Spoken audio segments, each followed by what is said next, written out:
Hi friends, this is Susie, your gaming guru, here to help you solve the puzzle of level 3527 in Candy Crush Saga. I remember this. It's a hard level where we've got 17 moves to clear out 22 yellow candies. We don't have yellow candies organically appearing on the board, so we have to get them from these lucky candy dispensers, but the lucky candy dispensers can also drop off licorice for us. Plus we've got these magic mixers, also known as evil spawners, on the board, and they're going to spew things out at us. And I'll tell you what, I don't remember it being yellow, so it's likely to cause problems. We've got a conveyor belt. Notice this portal is purple. We run along this way. This portal is blue, so that means it's likely to connect to this portal and come around here. I can't make any moves down here. I can do this, which will hit this. That's probably a good choice. This would be another good choice. I'm actually going to go for this one because it still might provide cascading for here. The other thing that can help us is the conveyor belt can give us a second chance at things. And reshuffles can give us a second chance. Didn't quite work, so we've knocked a rivet out of here. These two have filled up. I'm going to do this again. I could do this and start bringing these down. I can't remember which is the best approach. I'm going to start bringing these down and hope that we get some nice cascading to help with everything else up there. Oh, ticking time bomb set at 7. That's interesting. And a reshuffle that has now displaced everything and changed the board extremely. So now we know what the danger is from these. Also, when I am able to hit one of these sufficiently enough to remove all of the rivets, and then I hit it again and it explodes with force, and so it can help us take out some of these difficult ticking time bombs.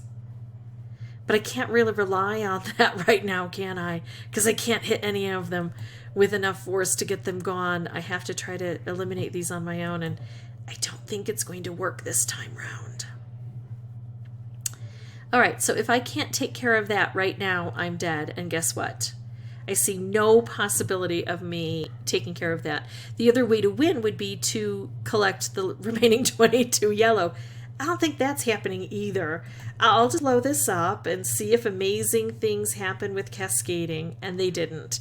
And this is how I think a lot of these are going to go. Now, I played this very recently, but I played it for a special event I was trying to score really high on. And so I did so started out with boosters. I had free boosters to begin the board, and I brought in entry boosters, and I started with a lot of boosters, and I still remember it giving me trouble. So I have the feeling I'm going to be here for a while, but I'm going to try to figure out a better approach to the strategy before I give in to any of my desires of either doing this with boosters or without voice. So I'll work on this a little more and try to develop a good strategy. Be right back. Okay, I've played this quite a few times now, and I understand it so much better. It's still going to rely on a lot of luck, but I want to explain this strategy that I've discovered so far. I've played around with working here and working here first. This is my preference because I like to collect those yellow right away and feel like I'm doing something, but this is the logical choice because I can't come back from blowing up. So I have to try to get rid of these.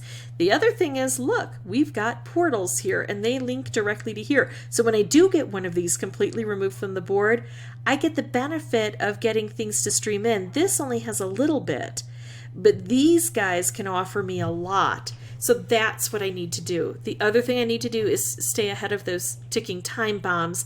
Besides the fact that I'm going to be working directly in here, I'm also going to be watchful for things not falling onto the conveyor belt and coming around here and getting trapped down here.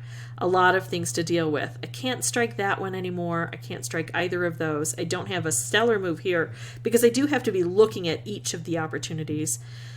So I'll do this, wait for these guys to come in and see what I can remove now. Nothing good, but I can hit that. That's good, actually. Ooh, and I can hit this. That's good. I could do it this way, or I could do it this way. This way also takes out a layer of this, and anytime I can take out a layer, it's a good thing. I could hit this, but I can hit this, and this is ready to start spewing things out. The other thing I could do is hit this and get rid of that.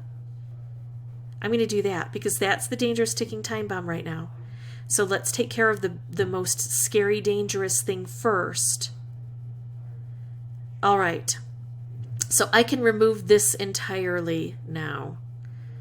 It's not the one I want to remove, it's just the low-hanging fruit. And now that I've got more space on the board, I should be able to hit these guys a bit more. Now, I'm not saying that because I understand better how this board works, it's an automatic thing. No, this is still a huge process. So now the other thing I need to realize is when it becomes pointless to keep trying to hit these. I mean, it's never pointless because if I can clear it, I have more things coming down, but they're no longer going to be much of a threat to me because they come out with ticking time bomb set at 7 and I only have now, 7 moves. So I'm not as worried about these. I still have that to deal with, but I'm not as worried about these. What I'm more concerned with is drawing things through. I can't really draw much through, so I'm going to take out that licorice. I'm looking at this, but watch what I'm going to do. I'm going to hit this now. It's going to explode with force enough to take that out. And now I want to make moves here. I can't, so I will do this, but then I'll keep looking for these opportunities to draw things through. So we can see that now I'm much closer than I was before. I could blow things up. I could take things out. I think I'm going to take this out and stream things through. I could do this. I could do this. I think I'm going to do this. I think that hits the most. Remember, all of these turn into yellow. I never was able to use that. I thought, oh, I'll use that next time. I never was able to, and I can't draw anything through here in this miraculous cascading wonderfulness. So I will leave it at that. And now when I come back, I'm going to come back without sound because there is still, you can see, a lot to coordinate and a lot of luck that is required. So I'm going to come back without the mic until there's something more to report. But hopefully I've given you enough strategy to go on and you can go out and conquer your own. Be right back.